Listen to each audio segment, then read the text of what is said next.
गांव बिलासपुर का साधारण सा परिचय। ब्रिज के बड़े से आंगन में आमों का एक विशाल पहाड़ लगभग 1 टन लगा हुआ है। ब्रिज सिर पर हाथ रखे आमों को घूर रहा है और जोर से आवाज लगाते हुए गौरी से कहता है, अरे गौरी, बाहर आना जरा, देख अपनी किस्मत कैसे पीली पड़ गई है। गौरी हाथों में तौलिया लिए बाहर आती है। मेरी किस्मत तो उसी दिन पीली पड़ गई थी जब आपसे शादी हुई थी। अब ये क्या नया तमाशा है? पूरा आंगन आमों से क्यों भर दिया? तमाशा नहीं है भाग्यवान, शहर के सारे ट्रक वालों ने हड़ताल कर दी है। ये मेरे बाग के सबसे मीठे दशहरी आम हैं, पूरे 1 टन। अगर 2 दिन शहर नहीं पहुँचे तो यहीं पड़े पड़े सड़ जाएंगे। मेरी तो रातों की नींद उड़ गई है। गौरी चिंता में भावनात्मक स्वर में कहती है, हे भगवान, हमने इन पेड़ों को अपने बच्चों की तरह सींचा था, रात भर जाग कर पानी दिया है और अब ये सारी मेहनत मिट्टी में मिल जाएगी। ब्रिज अचानक से जोश में आता है। ना, ब्रिज ऐसा नहीं होने देगा। हम हार नहीं मानेंगे। अगर आम शहर नहीं जा सकते तो हम आम का रूप बदल देंगे। गौरी हैरान होकर, रूप बदल देंगे? क्या आम को पपीता बना देंगे? अरे नहीं पगली, हम इन 1 टन आमों का रस निकालेंगे, एकदम प्योर जूस, अपना खुद का जायंट माजा बनाएंगे। 1000 लीटर वाली नई पानी की टंकी कल ही तो खरीदी है, उसे अच्छे से धोकर उसमें सारा जूस भर देंगे। फिर हड़ताल खुलेगी तो बोतलों में भरकर शहर में महंगे दाम पर बेचेंगे। गौरी हंसते हुए कहती है, 1 टन आम का रस? आपके और मेरे बस का है? हाथ घिस जाएंगे हमारे। अभी जाता हूँ लच्छू के पास, उसे 50-50 मुनाफे का लालच देता हूँ, वो दौड़ा चला आएगा। लच्छू चारपाई पर लेटा है। लक्ष्मी पास ही बैठी सब्जियां काट रही है। ब्रिज आता है और अपनी योजना बताता है। लच्छू उठकर बैठते हुए कहता है, क्या बात कर रहा है ब्रिज भाई?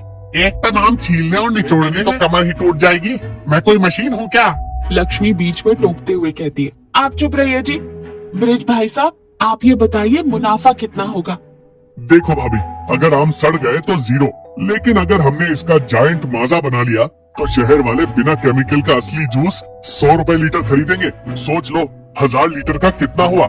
लक्ष्मी की आंखें बड़ी हो जाती है। 1 लाख रुपए? हे भगवान! फिर वो लच्छू की तरफ देखकर कहती है, ए जी उठिए, कमर टूटे तो टूटे, लेकिन मैं इस बार नई सोने की चेन बनवाऊंगी। चलिए आम छीलने। लच्छू रोनी सूरत बनाकर कहता है, लो, अब मेरी किस्मत भी इन आमों की तरह छिलने वाली है।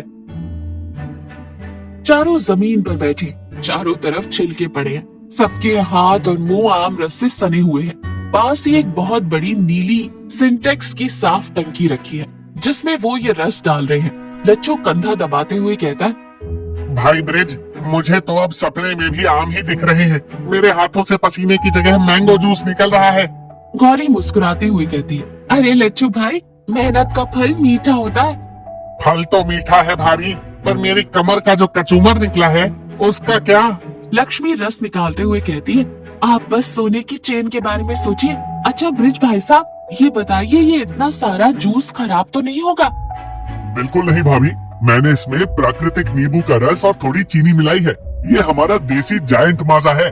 खुशबू देख रही हो, पूरे गांव में महक जा रही है। गौरी टंकी की तरफ देखकर भावुक होते हुए कहती है, सच में जी, जब कल आम पड़े थे तो मुझे तो रोना आ रहा था। आज इस टंकी को देखकर लग रहा है जैसे हमारी मेहनत सफल हो गई। ये सिर्फ जूस नहीं है, हमारे पूरे साल का पसीना है। रात का समय, सब सो रहे हैं। लच्छू दबे पांव हाथ में एक बाल्टी लेकर आंगन में आता है। वो टंकी का ढक्कन खोलकर जूस निकालने लगता है। तभी अचानक लाइट जल जाती है।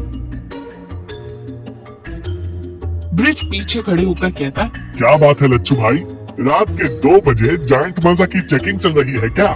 लच्छू घबराकर बाल्टी छुपाते हुए कहता है, अरे ब्रिज, वो क्या है ना, मुझे बहुत प्यास लग रही थी, पानी का मटका खाली था तो सोचा थोड़ा। ब्रिज गंभीर लेकिन शांत आवाज में कहता है, 10 लीटर की बाल्टी से प्यास बुझा रहा था। गौरी और लक्ष्मी भी जाग जाती है। लक्ष्मी गुस्से में कहती है, हे भगवान, तुम यहाँ चोरी कर रहे हो, वो भी अपने ही दोस्त के घर में। मेरी तो नाक कटवा दी तुमने। लच्छू शर्मिंदा होते हुए कहता है, मुझे माफ कर दे ब्रिज, मेरे मन में लालच आ गया था। मुझे लगा थोड़ा सा निकाल कर कल सुबह हाईवे पर बेच आऊंगा। किसी को पता नहीं चलेगा। ब्रिज लच्छू के कंधे पर हाथ रखते हुए भावुक होकर कहता है, लच्छू, तू आम की चोरी नहीं कर रहा था, तू मेरे विश्वास की चोरी कर रहा था। अगर तुझे पैसों की जरूरत थी तो मांग लेता। हम दोनों ने मिलकर ये मेहनत की है। ये सिर्फ मेरा नहीं, तेरा भी है। लच्छू की आंखों में आंसू आ जाते हैं। मुझे बहुत शर्मिंदगी है भाई, अब मैं इस टंकी की तरफ आंख उठाकर भी नहीं देखूंगा। चारों दोस्त बैठे। ब्रिज के हाथ में एक पुराना सा रेडियो है। ब्रिज निराश स्वर में कहता है, अभी रेडियो पर खबर आई है, शहर में हड़ताल 5 दिन और चलेगी। गौरी घबराकर कहती है, 5 दिन? पर बिना कोल्ड स्टोरेज के हमारा ये 1000 लीटर जायंट माजा तो 2 दिन में ही इकट्ठा हो जाएगा।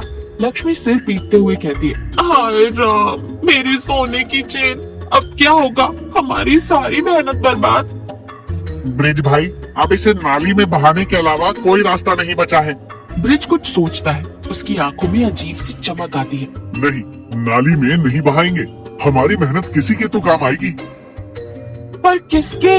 गांव में इतना जूस कौन पिएगा?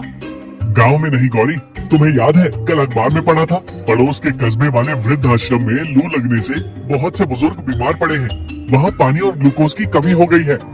आप सच कह रहे हैं जी, हमारे आमों से उन बुजुर्गों को ठंडक मिलेगी। पर ब्रिज भाई साहब, 1 लाख रुपए का नुकसान फ्री में दे देंगे। भाभी, जो चीज कल वैसे भी खराब होकर मिट्टी में मिलने वाली है, अगर उससे किसी की जान बच जाए तो वो 1 लाख नहीं, 1 करोड़ का मुनाफा है। इंसानियत से बड़ा कोई व्यापार नहीं होता। लच्छू सीने पर हाथ रखकर दृढ़ता से कहता है, ब्रिज, तू सही कह रहा है। मैंने रात को जो गलती की थी उसका प्रायश्चित मैं करूंगा। मैं अभी अपना ट्रैक्टर निकालता हूँ। ये जायंट माजा की टंकी हम अभी आश्रम लेकर जाएंगे। कोई भीड़ भाड़ नहीं, दोपहर का समय है। सिर्फ ये चारों ट्रैक्टर के पास खड़े हैं। टंकी से एक पाइप लगाकर उन्होंने सारा जूस आश्रम के छोटे छोटे ड्रमों में खाली कर दिया है।